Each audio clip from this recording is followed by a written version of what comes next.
that one of our voices can go all over the place. So whether you are sitting watching on television at home, standing downstairs, when you're older, you may want to go into betting shops, you may not. You may be able to watch it on your computer streaming, but it's exactly the same commentary that goes everywhere, okay? It's not lots of different people. The one thing I must have is a good view, and obviously this is a pretty good view. All I need to see is the racecourse really, but obviously the added bonus here and at Epsom is that you can see for miles. My job is to identify one horse over the other, so how do you think I will principally do that? The colour of the clothing.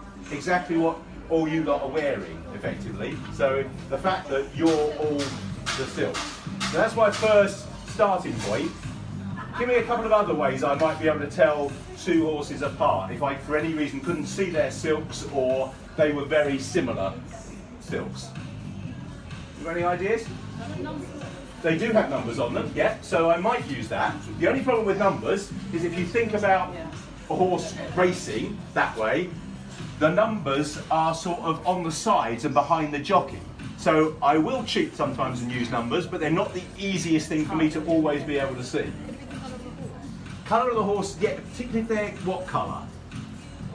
Grey, yeah, white or grey. So, and also if a horse has a distinguishing characteristic, like he has a big white face, yeah, so literally something that will tell me one thing different from another horse. So what I'll have is on my sheet, I'll have a list of all of the colours and all of the names.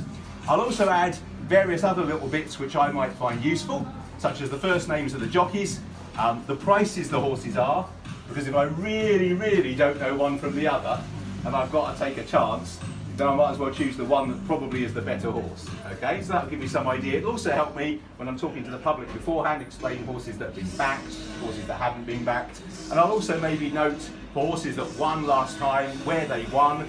And this column here will be the one thing we didn't mention.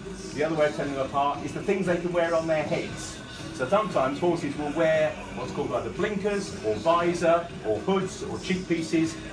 They have various ways of potentially motivating a horse. Some horses just like wearing certain types of gear. Some horses it makes them run better. I love that sort of thing because if there's only one wearing cheek pieces, then I know which one it is. Even if the jockey falls off and I don't see the jockey fall off, if the loose horse is running and it's got cheek pieces, it's the only one, then I immediately know which one it is. Mention the jockeys' names. When they race on the flat, does anyone know how they start a flat race? I don't know if you've been out that far. Versus a jumps race. There is a difference. Does anyone know? No? When you start a jumps races are long, so they're just started by, effectively, you putting a bit of elastic across and letting it go. But on the flat, they have stalls, yeah, or gates, yeah, if we were in America. So basically, in order to have a very fair start, we put all the horses into draw. They all jump out the stalls, you'll see it when that race is. So if I put the stall numbers and the horses as well, it's easier for me at the beginning to know that the one that came out of stall number one was slow, rather than me have to worry about the colours. Okay, so I'll have to draw there as well. And also when they're loading up and I'm saying to people there are 2 left to go forward, 3 left to go forward into stall, I can work out which ones are going where pretty easily. Okay.